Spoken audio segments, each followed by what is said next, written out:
Alors le troisième pilier, on l'a dit, pour la transition énergétique, c'est évidemment le choix des renouvelables. Le choix prépondérant, majoritaire des renouvelables. Alors, pour mémoire, le premier scénario qui a été fait sur cette question, c'est un scénario dit du groupe de scientifiques de Bellevue en 1978. Ça ne date pas d'hier. Mais à noter que dans ce scénario que j'ai lu, que j'ai défendu déjà à l'époque, il y a beaucoup de solaire, de l'éolien terrestre, mais il n'y a pas du tout d'éolien en mer. On n'y était pas dans l'éolien en mer, qui est le nouvel Eldorado des énergies renouvelables. Probablement, ce plan a été suivi de plans alters régionaux. C'est le PSU et la CFDT à l'époque qui ont beaucoup développé ces plans alters. Depuis, il y a eu beaucoup d'autres scénarios qui montrent qu'un scénario 100% ENR électrique est tout à fait possible, ou en tout cas prépondérant. Certains s'arrêtent à 73%, d'autres à 80%. Ce sont les scénarios de l'ADEME en 2015. C'est en 2021, sur la totalité du service énergétique, et pas que de l'électricité, 4 scénarios appelés Transition 2050. En particulier dans ces scénarios, il y en a 2 qui sont très intéressants, c'est le S2 et le S3, où ils montrent que une relance du nucléaire, avec 6 EPR par exemple, pourrait tout à fait trouver une alternative industrielle par le développement de l'éolien marin, et en particulier de l'éolien offshore. Je rappelle que les Allemands parient là-dessus. Parient là-dessus. Vous avez des scénarios de l'association Négawatt, qui ont été parmi les premiers à mettre la sobriété en avant. Le premier scénario date de 2007, d'aller de 2007 à 2011, et ils en ont fait un l'année dernière. Leurs premiers scénarios, je dirais,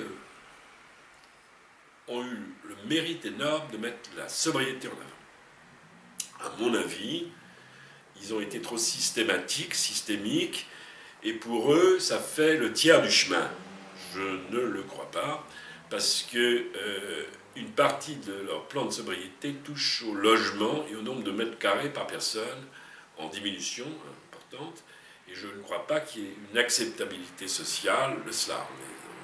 C'est contre-tendanciel, disons. Bon. D'autre part, c'était un scénario encore très gazier. Et aujourd'hui, c'est l'électricité qui est mise en avant. Et puis, vous avez surtout les études de RTE, le réseau de transport d'électricité, qui s'appelle Futur énergétique 2050. Et là, c'est très intéressant,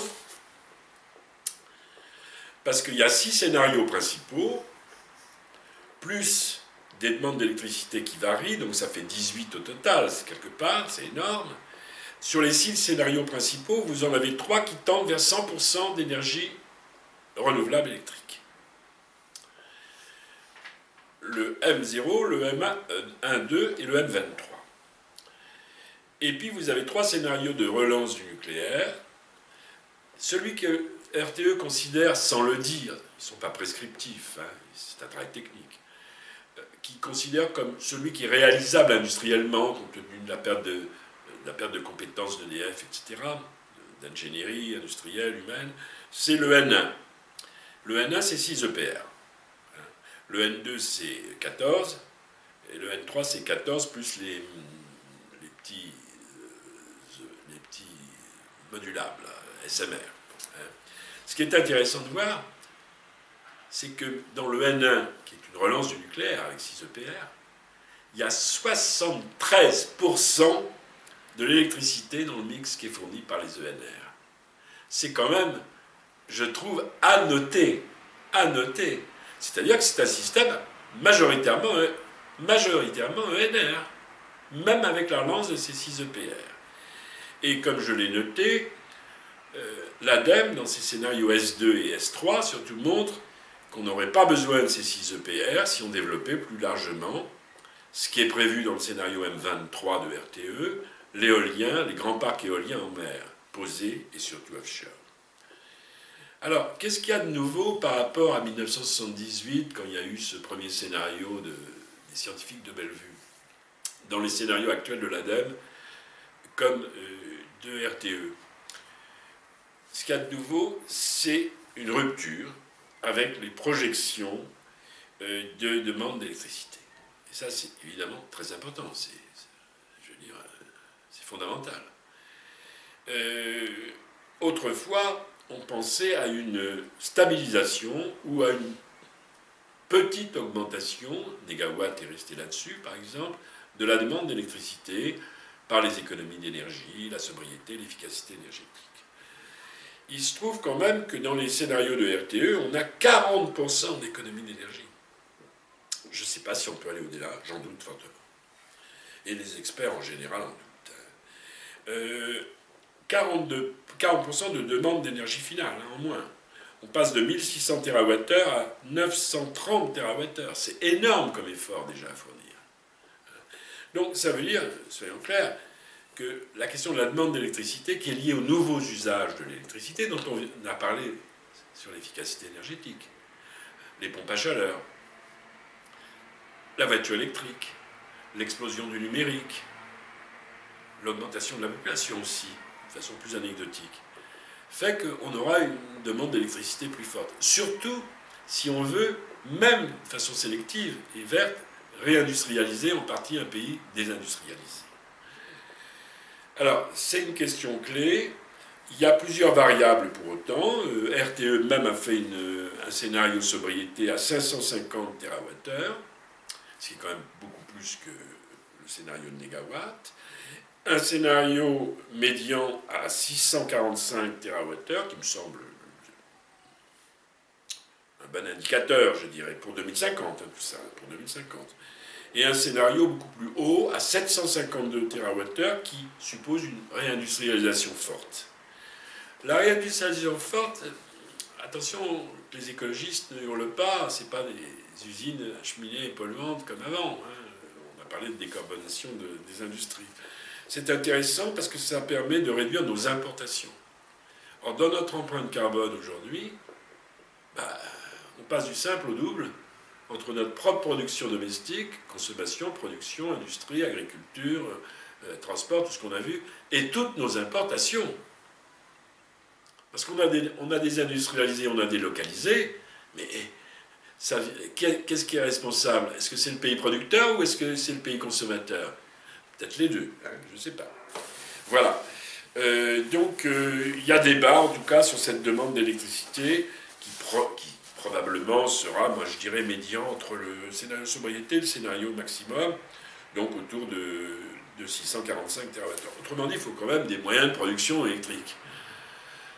Les économies d'énergie réalisées par la sobriété et l'efficacité énergétique ne suffiront pas. RTE les évalue à 40%, l'ADEME aussi.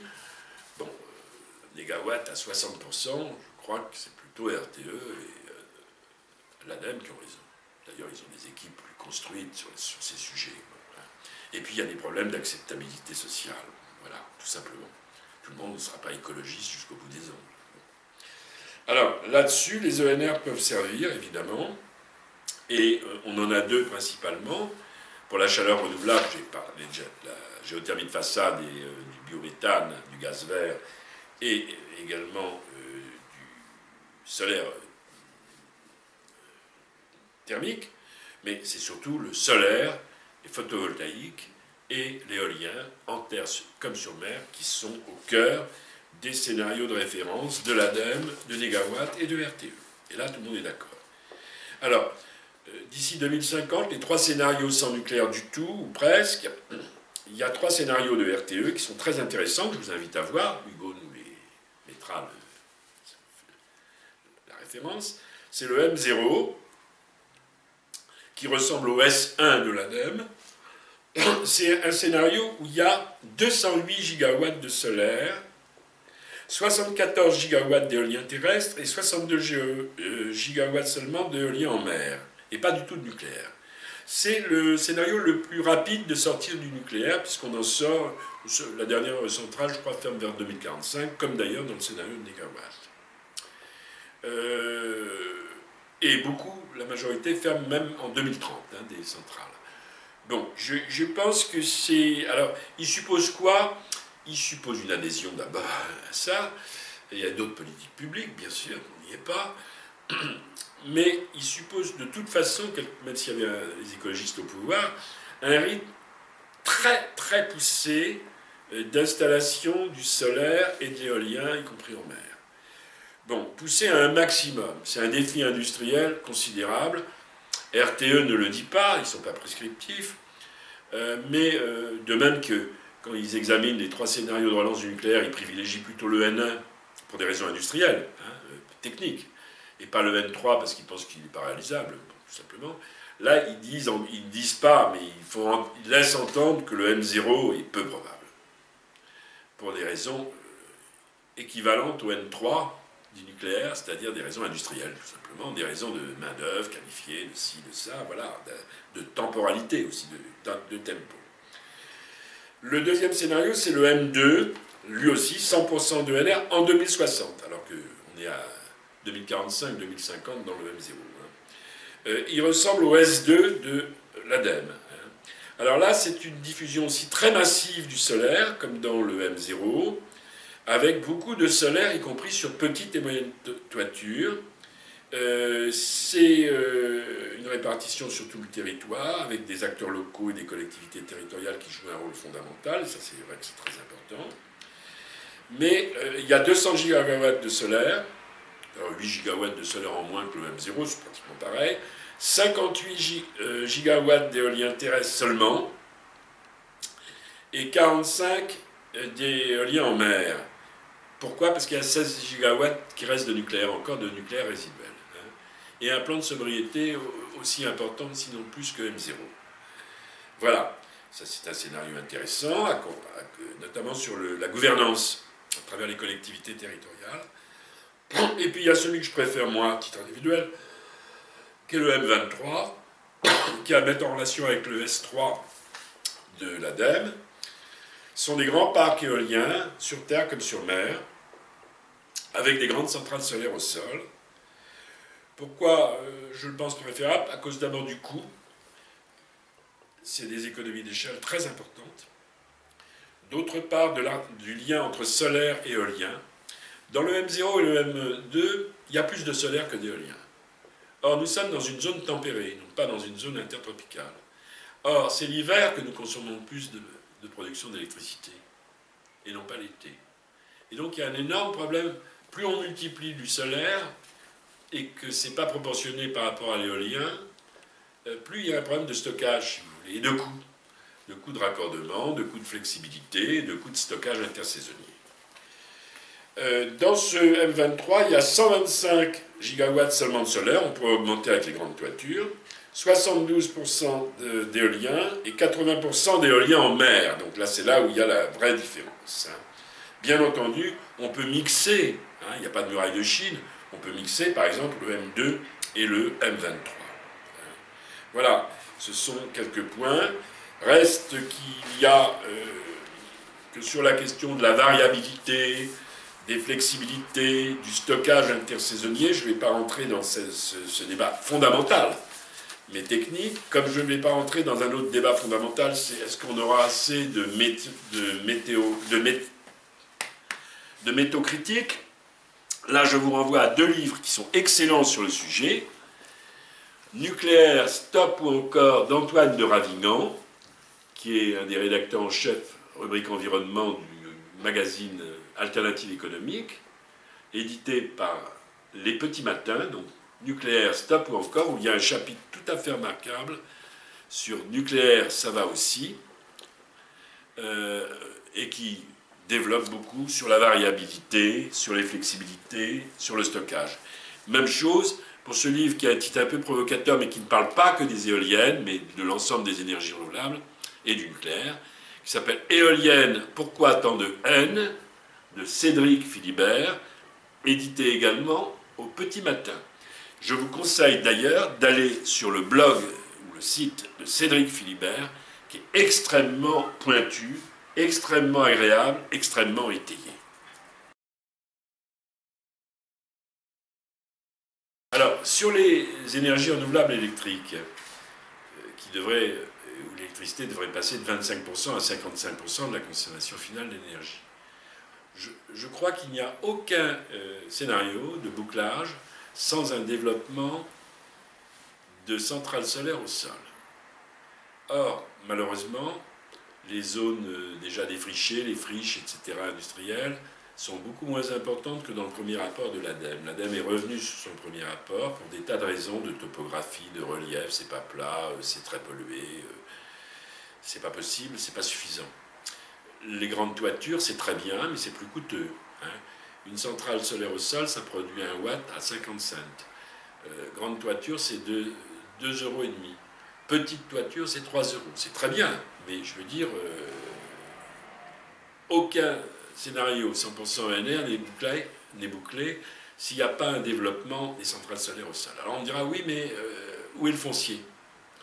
Vous voulez vous attaquer à des activités agricoles, vous voulez vous attaquer à la biodiversité. Non. Je rappelle qu'en France, il y a 1 200 000 hectares actuellement de terres cultivables qui sont agricoles, qui sont définies juridiquement comme des terres agricoles, mais qui ne sont pas alimentaires, qui ne sont pas nourricières, pour les agrocarburants de première génération, qui servent à quoi? Ce n'est pas l'huile de colza pour l'alimentation humaine, ni forcément pour les tourteaux, pour l'alimentation animale, qui servent essentiellement à 80% pour le fuel, le gasoil, l'essence, le mélange. Ça s'est créé au moment du fameux choc pétrolier. Bon, comme on va passer à la voiture électrique, on va en avoir besoin de beaucoup moins. On peut faire ça progressivement, bien sûr. Et là, on a besoin, pour boucler un scénario 100% ENR, de 250 000 hectares. Donc 250 000 hectares sur 1 200 000 hectares d'agrocarburants, voilà où est le foncier. Voilà où est le foncier. Et les nouvelles techniques des centrales solaires ne sont pas celles de ces Cestas, où il n'y avait pas d'espace entre les panneaux solaires, où les panneaux solaires étaient non pas plaqués au sol, mais pas très hauts. Aujourd'hui, on sait construire des centrales solaires où les panneaux solaires sont hauts, où des tracteurs peuvent passer en dessous, où il y a des haies, et où on peut cultiver des prairies, la biodiversité, voire l'agrivoltaïsme. On fait de l'apiculture, on fait de l'élevage de moutons, on fait du maraîchage, on fait de la viticulture. On est à protection de la chaleur, parfois paradoxalement, de la grêle, de certains vents, etc. Donc, franchement, je ne vois pas pourquoi on s'opposerait en zone agricole à prendre ces zones agricoles-là.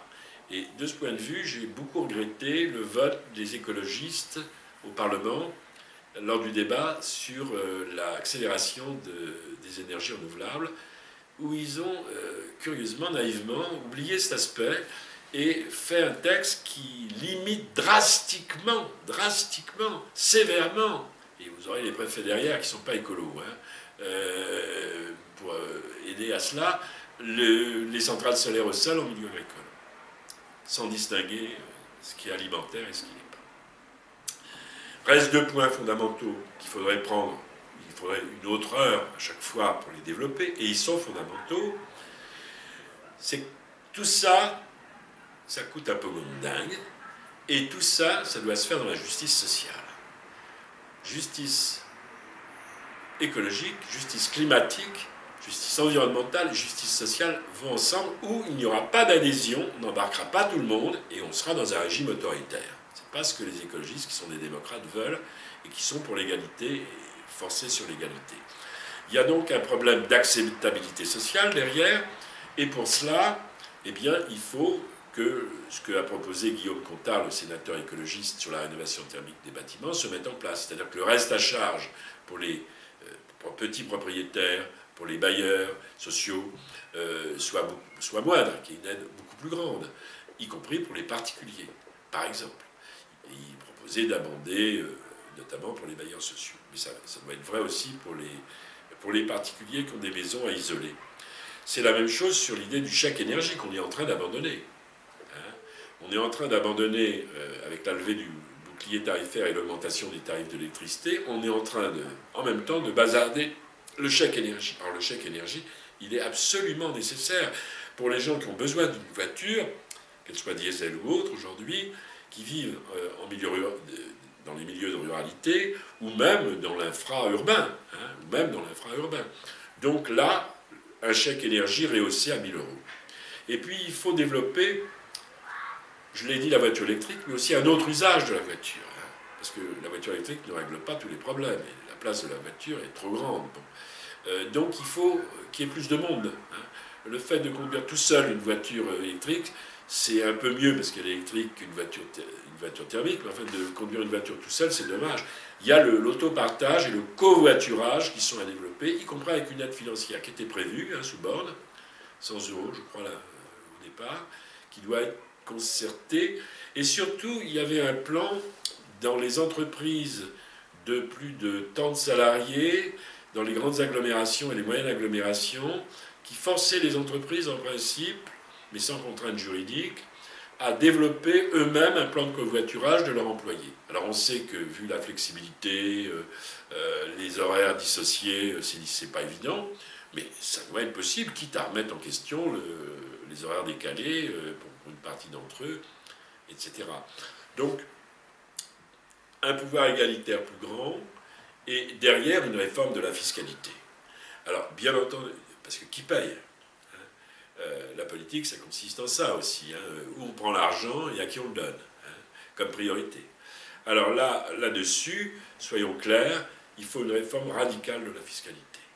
J'invite Hugo à nous renvoyer au site d'Oxfam et aux propositions d'Oxfam sur une réforme de la fiscalité juste, féministe et écologique. Gros document, très intéressant, parce qu'il ne se limite pas à la taxation seulement sur les super riches et les super profits, qu'il faut faire parallèlement, c'est évident. Et également, Oxfam, comme les écologistes, propose de revenir sur ce que Macron a mis à bas, c'est-à-dire, Hugo, l'ISF. Mais on propose un ISF climatique, avec un bonus-malus sur ce qui est mauvais pour le climat.